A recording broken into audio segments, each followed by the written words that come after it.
it's Sean here at Oakland Cemetery. I got Mr. Donnie with me. Steve's behind the camera. And today, the first stone that we're going to work with, we're kind of halfway in it already. Nellie Scott, the individual passed away when they were 13 years old. And we're here actually in section 1, where if you think about it, maybe the oldest section, but a lot of the stones that are that fell and whatnot, we're going to attempt to reset or even just lift them off the ground.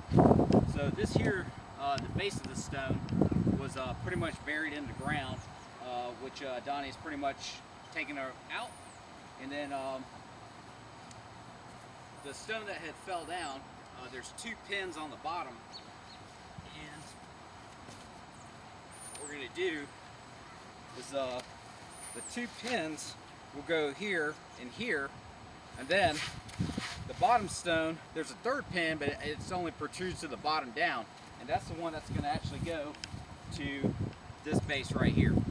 And when we looked at the stone, there really wasn't anything there, so Mr. Harmon's going to cut a piece of rebar, and hopefully that gives us some stability. And then 2 pins that were there before for the top part of the stone should be good to go. So the main thing is we're going to get some fill dirt in, pack it in, level, and align the stone with the other stone that's here, and then get the extra rebar, get it from the top stone to this base, and then the base, of course, to this main stone right here.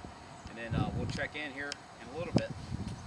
So Sean, Steve, and Donnie back again here at Oakland Cemetery. What you see right now is last time you saw this base kind of in the mid-air. So we basically got fill dirt. We used our basically our shorter damping tool, and basically compacted the dirt as well as we could. And then we did our horizontal, our vertical, and also our parallel with the other stone alignment. And because we're so close to the stone right next to it, we just used a piece of yarn and make sure it's horizontal. The other thing is that because the stone's so heavy, and when we set it back on the ground, you're going to be offset somewhat in the leveling. So we use these wedges to put under the stone, and we use the torpedo level right here to make sure it was level in both directions. And then the way you do that, if this was the stone and this was the level, you kind of wedge the stone like this, and then as it comes up to where the torpedo reads level, then you just fill dirt in the bottom, and then pack it as well as you can, because as soon as you take that weight off, it's going to sink down again. So pack it down as well as you can. And then you might be asking right now why we don't have the stone fully assembled. Well, what we have to do, we discussed it before, is that we're going to get the dowel pins that we have were a little too large. Too small. They were too small. So yeah, we're going to get a larger dowel pin just to make sure that this base is secure. We're pretty confident with the 2 pins up here, just because at the base of this stone you can actually see the pins are pretty strong. And then we'll probably put some epoxy on it just to seal it up really nice. Other than that, we'll catch back up with Miss Scott's video when we are all said and done. Good. Hey guys, it's Sean back again. We got Mr. Donnie, got Steve behind the camera. We're here in section 1 of Oakland Cemetery, and right now we're working on the stone. Basically, we're going to raise and reset the stone of John B., who's the son of Captain Magee. And that's actually all you can read on the stone. We might do on a follow-up video, you can actually see how far the stone has sunk based off of what we read. So the lowest that you can see, if I take the grass to the side, is the born date right here. So John B is in Bravo, son of Captain Magee, and it just says born on. And then basically we're gonna, we've probed around the stone to verify how far we need to dig and basically what we do is we're gonna securely bring the stone up, fill the dirt, pack the dirt, reset the stone, level it. And because the stone's a little different from all the others, this is where we go back into the conversation, is you have to align it horizontally, vertically, and then also parallel with the stones as well as you can, with the rest of the row. So we'll check in here in a little bit once we get the stone attempted reset. Good. All right, it's Sean, Donnie, and Steve again. We are here at John B., the son of Captain Magee, the stone. So as you can see, we have our tripod set up. We have our chainsaw, as well as our hitch around the stone. And basically what we're going to do, we're going to slowly raise the stone up.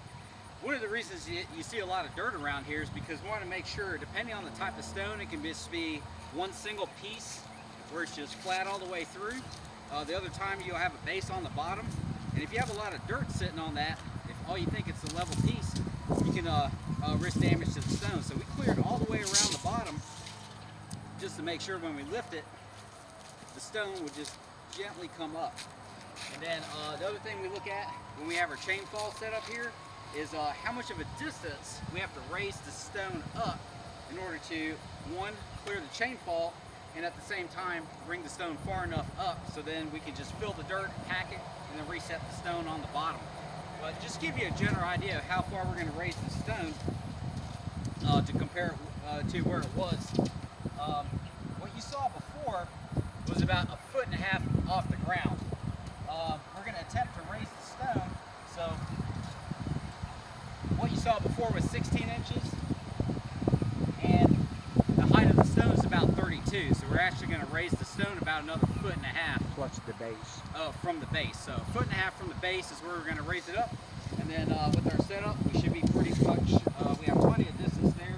We have about 41 inches, and actually about 39 inches from where the chain fall hitch would actually hit this bottom. We've learned a couple lessons from prior work where we've done, where you take the chain fall as high as you got, not taking into account the actual section of the chain fall here, and then it'll just get stuck in here, and you can't release your the chain fall. So we'll see you back in a few. No, you're going. And actually, you're going to see us raise this stone up and make sure that we follow through with whatever we said. Yeah. All right, Donnie. So if you can start raising her up. Yeah. Keep on going. Like wiggle her. There you go. Coming up? Yep. Good. And I can trade with it because it will take some weight. I wonder how thick that base is. All right, here we go. It's coming up. I like that weave part. It's Yeah. loose. It's loose from, there was some roots around it. Yeah. So another thing that Donnie pointed out is that all your obstacles won't be the same. Around the base we got trees, roots, and whatnot. So when you're trying to search for the base of the stone, you never know what's going on. And we actually had to clear about 3 or 4 sections, about 1.5 inch roots to actually clear that stone, because you may think you're clearing the stone and the stone's good, but then you also have to fight against the stone coming up on the root. As you can see here, we got about a 10-inch, 9-inch base that we had to bring it up all the way. As you can see right here, here's our base. I'd say a good 9 inches. And then how far do you want to take her up? Just where she's level with the ground? Yeah, I take it as high as you can. That way you got more room to work. Okay, yep. And I'll tell you where to hold up. I'd say a little bit more.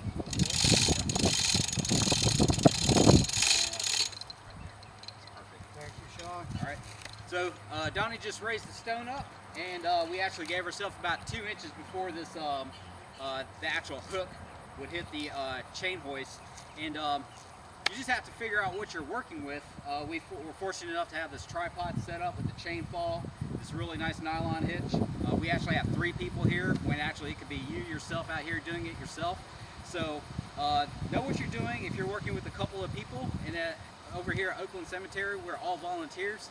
So in case we have something else going on, it may be only one person. So if you are trying to do something like this on your own, number one rule is do it safely. And after that, just be able to figure out how to do it if you're here by yourself, and then all the better if you have more people. If you have any questions, leave it in the comment section below, and then we'll do our best to address it as we go, or maybe even make a video specifically what to your question is. All right, thanks a lot. Good job. All right, it's Sean, Steve, and Donnie here at Oakland Cemetery. As you can see, Mr. Donnie is lowering the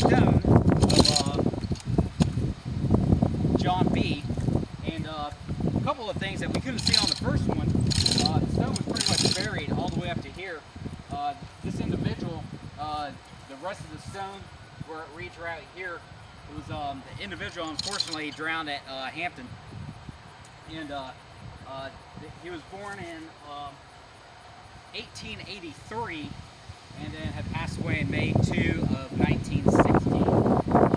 But we actually had, it's not uncommon in this area where you can have a lot of drowning cases in the water.